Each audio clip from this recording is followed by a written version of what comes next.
It's a good night. And it seems to be getting even better. They don't call Super Tuesday for nothing. By the way, this is my little sister, Valerie, and I'm Jill's husband. Oh, no, this is the... Oh, you switched on me. This is my wife. This is my sister. They switched on me. Folks, it's still early, but things are looking awful, awful good. For those who've been knocked down, counted out, left behind, this is your campaign.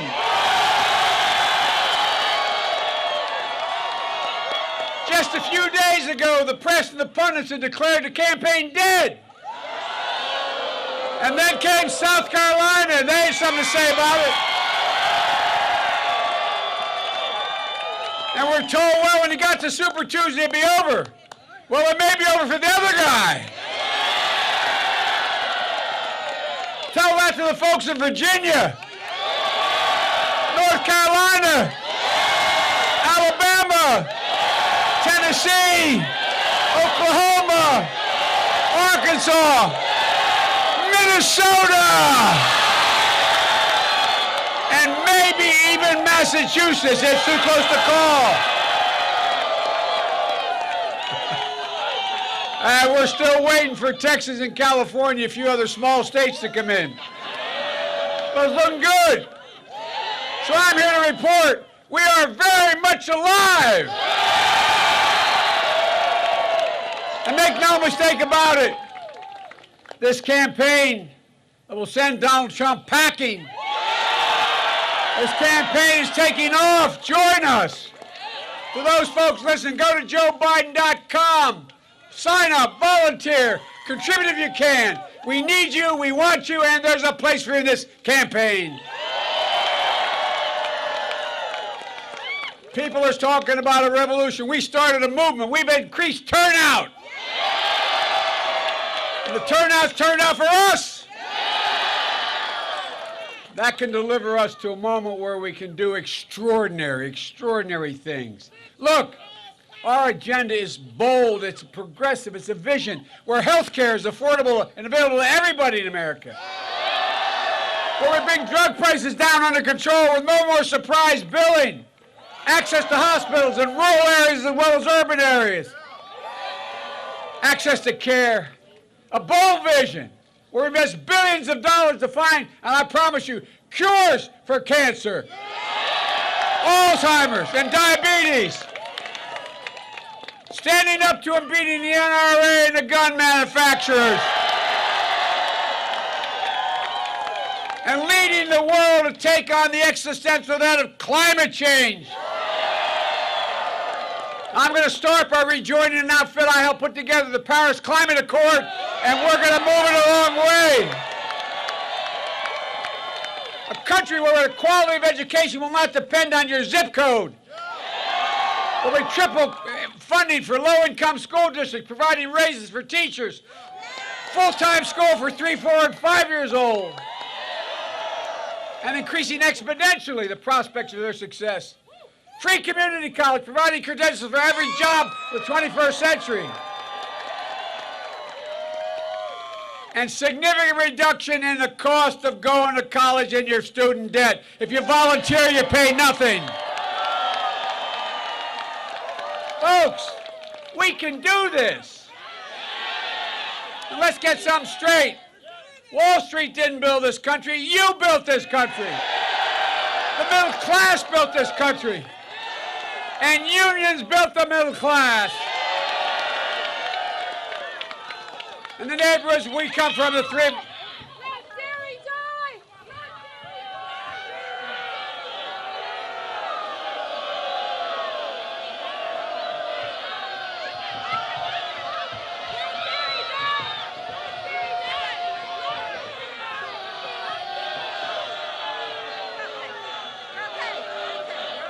Well, let's see.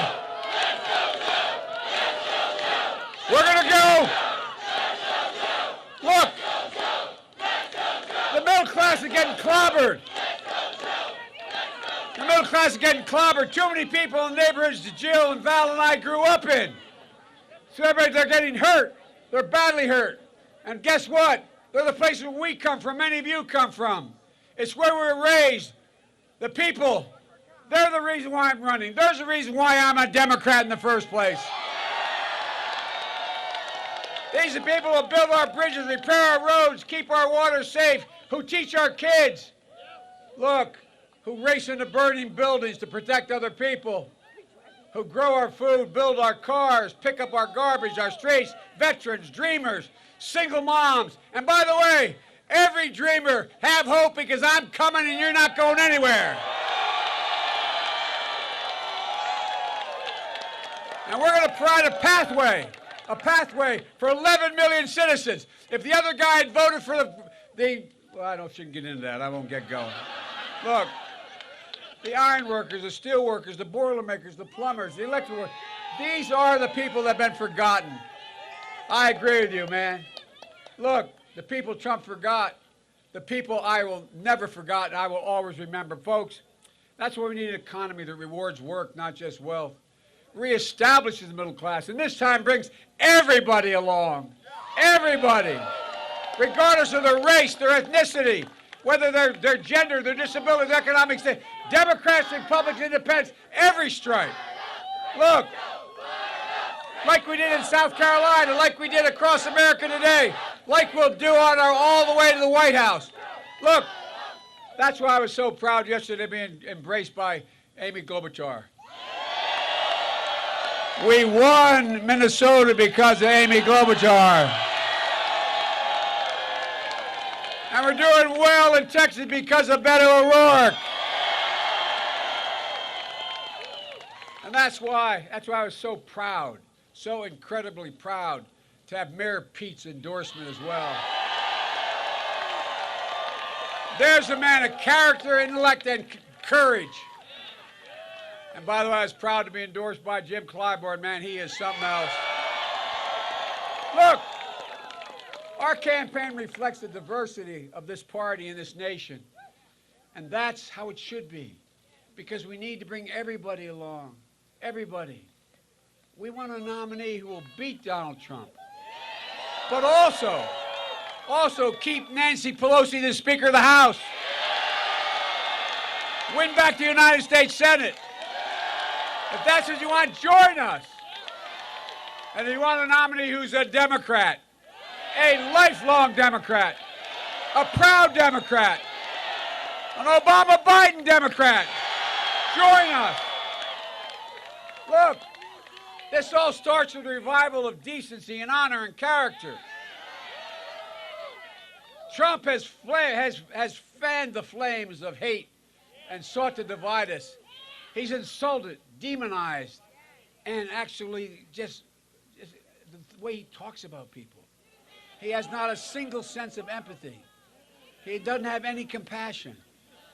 No regard for the values that made this country who we are. Not the way you were raised by your moms and dads. He looks at honesty and decency and respect, and he views it as a sign of weakness. He doesn't believe that we're the beacon to the world. He doesn't believe we're all part of something bigger than ourselves. That's why I've said from the moment I announced for this candidacy, we're literally in a battle for the soul of America. Folks, winning means uniting America, not sowing seeds of division and anger and hate. We got to beat Donald Trump, and we will, but we can't become like him. We can't have a never-ending war between the parties. We need a president who can fight, but make no mistake about it, I can fight. But look, we need as badly, someone who can heal. Look, just look what we did when we passed Obamacare, or what President Obama and I did saving the American automobile industry, or what we did to pass the Violence Against Women Act. But it's not enough. This is just a start. We need a president who can heal the country as well. And that is what I will do as your president, I promise you. It's about delivering real results for you, your family, and the community. It's not about me, Jill, or Valerie. It's about you. It's about our families. To paraphrase the English poet Robert Browning, he said, our reach should exceed our grasp. And my reach does exceed our grasp because there's no doubt in my mind we can grasp whatever we reach for. Ladies and gentlemen, I quoted an English poet, but let me quote a real poet now. An Irish poet. Seamus Heaney, who wrote a poem called The Curatorian. And here's what he says, and I believe this to the bottom of my being. He said, history says, don't hope on this side of the grave, but then, once in a lifetime, the longed-for tidal wave of justice rises up and hope and history rhyme. We can make hope and history rhyme because of what we're saying. There's nothing we can't do. This is about the future. It's not about the past. It's about our children and our grandchildren. It's about leading this country and leading the world once again. Folks, we just have to remember who we are. My Lord, this is the United States of America. And it's time for America to get back up. And once again, fight for the proposition that we hold these truths to be self-evident. That all men and women are created equal, endowed by the Creator with certain inalienable rights. We say it so often in school, we don't realize how profound it is. We've never lived up to those words, but until this president, we've never walked away from it. Ladies and gentlemen, I believe with every fiber of my being, that's who we are. So let's get back up. We are a decent, brave, resilient people. We can believe again. But we are better than this moment. We are better than this president. So get back up and take back this country, the United States of America. There's not a single thing we can't do. God bless you, and may God protect our troops. Thank you, thank you, thank you.